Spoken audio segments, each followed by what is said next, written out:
So focus on income producing activities and feed those income producing activities with things that get you paid, and that's leads.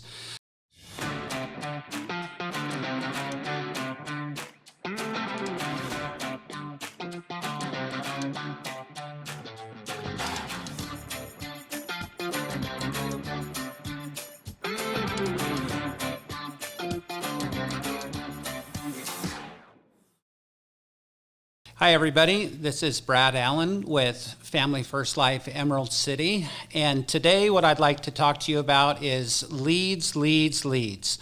So before I came to Family First Life, I was at a couple practice companies as a captive agent, and I spent 6 months at each of these agencies. They're big, they're very successful, but they didn't have leads. So I actually went a full year without making a single sale.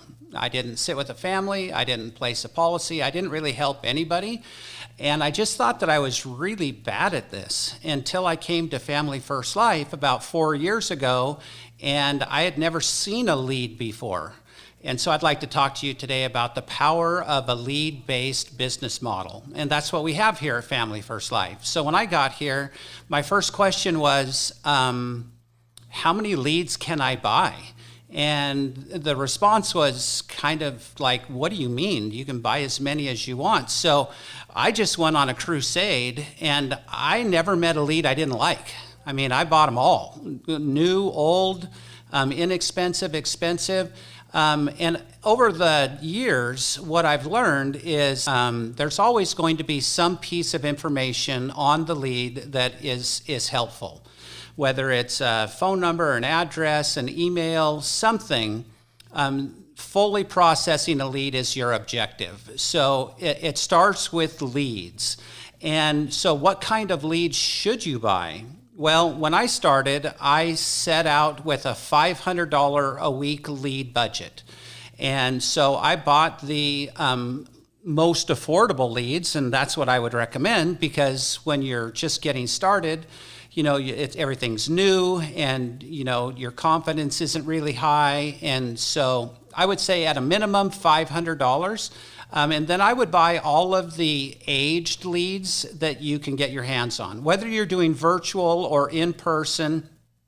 I think, you know, not buying the really, you know, more expensive leads like $30+ per lead. I would find something under, you know, $10 or under.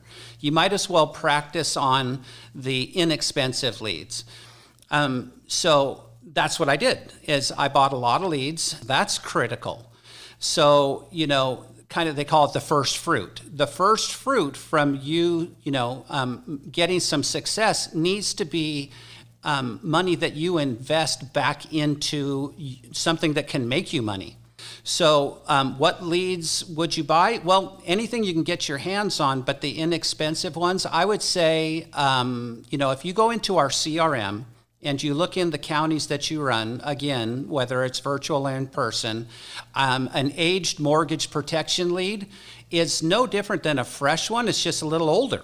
So perhaps when it was first sent out, it was like, you know, 50 or 60 bucks. Somebody didn't close that lead out, and so it gets recycled, and you can get it for, you know, 10, 12 bucks, sometimes even less.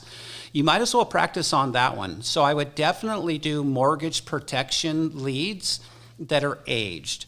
And then after that, if you're not on WorkSpots, you need to be on WorkSpots, because you're going to find lead discounts in WorkSpots. Whether you actually go into a WorkSpots location or not is just, that's not my point. My point is by signing up for WorkSpots, you're going to get those discounts, and you're going to get a lot of inexpensive leads in your hands quickly so that you can get your experience up. Because it's all just about repetition. You know, repetition breeds familiarity. Once you're familiar, basically overcoming objections on the phone, you get better and better at this. You just need a lot of chances, and that means a lot of leads. So look for discounts. Don't waste your money on, you know, it's your first dial day and you have 10, you know, $50 leads. That's too much pressure. I would rather see you have, like 100 inexpensive leads and get your experience on the less expensive leads. So mortgage protection, wherever you're running as an aged lead, anything in our CRM with the discount, whether it's an instant internet life lead, a Facebook lead, YouTube. I mean, really, there's constant lead flow out there, whether it be in our CRM or outside of it. You just need to get your hands on a lot of leads. So now, once you start like getting in the flow and you're accustomed to protecting 5 to 10 families per week, and that should be your initial goal, is to at least submit 5 applications, so 5 families, and then your next goal should be 10. This is really important. You do not want to be focused on one lead vendor and one lead type, because that's too much risk. You don't want a single point of failure. So right now, my lead flow is I have mailers that go out, but I know that when a mortgage protection mailer is going out in today's climate, we're in the middle of some inflation, so that means interest rates are going up, so that means less mortgages are being initiated or refinanced. Money's not moving around as much, so my lead cost is still high, but my lead flow is low. And if I had all of my leads in mortgage protection, I'd be in trouble. So I don't.